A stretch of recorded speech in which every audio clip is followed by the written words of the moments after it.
Question 7 starts in the cos theta plus I sine theta to the 4 way and using the binomial.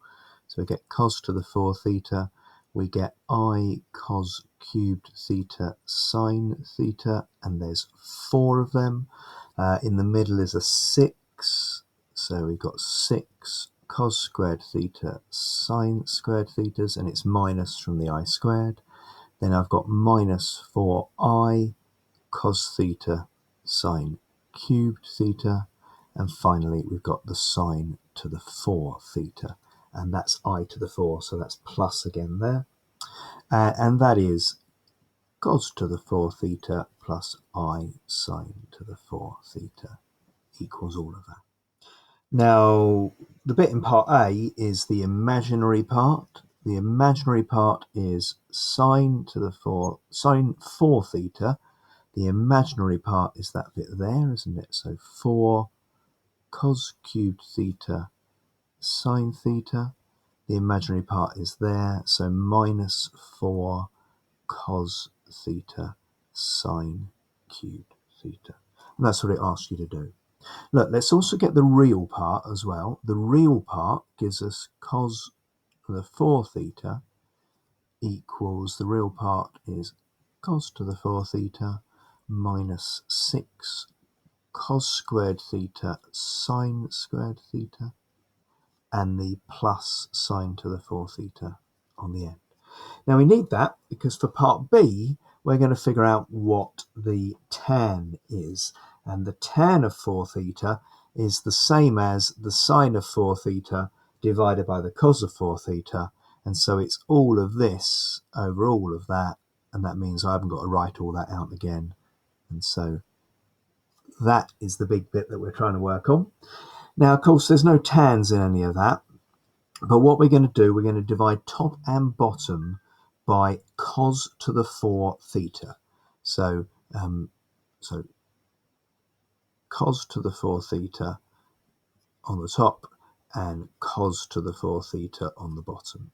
So when we do this divided by cos to the 4 theta, we'll get a sine theta over a cos theta there. Those will all cancel.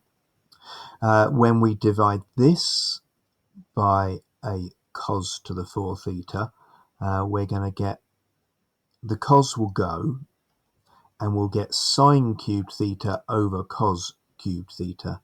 So that's just going to be tan cubed theta. You know what? I'm just going to write that as a tan there as well. Now, divide that by cos to the 4 gives us 1. Divide this by cos to the 4 gives us, so the cos squared will go take off 2 of them. We're dividing by another cos to the 4, so sine squared divided by cos squared is tan squared. And here we've got sine to the 4 divided by cos to the 4, which is tan to the power of 4 theta. I'm just a little bit worried about that side. That is a plus there, isn't it? Yeah, there is a plus there. And so that is actually the 4 marks for part B. And although I'd probably write a little bit more about it as I was doing it, that's how everything comes through there. So part C, I've not read yet, just a second.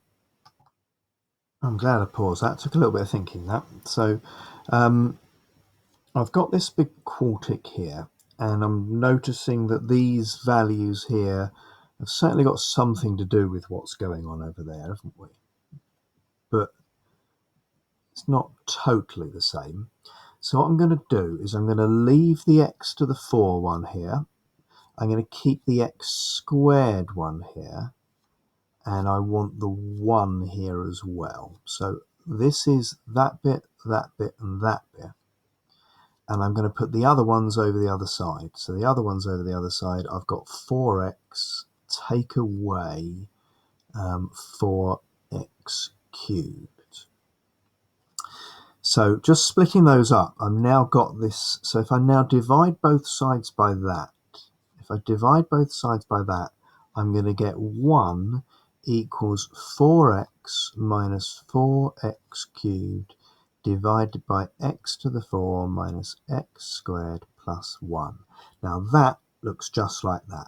If I let x equal tan theta, then we have now got, that's all just tan thetas, we've now got 1 equals tan 4 theta.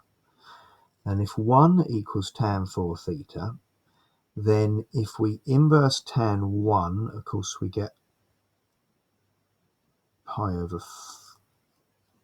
4. And that's 4 theta.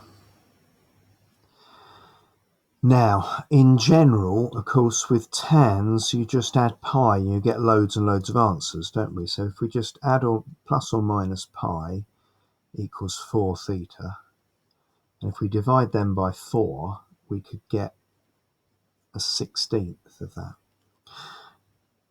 I think I'm going to do what I did last time and just see if this works here. So I've done the inverse tan of 1 there. And the issue now, of course, is that tan theta is tan. Yeah, so I was floundering for a second there. Then I've just gone back and did it where I did before. And so what I've done is I've tucked in the solve that one there, because of course there's more answers. Just that was the bit we were just we've got to do some work on multi answers in trig later.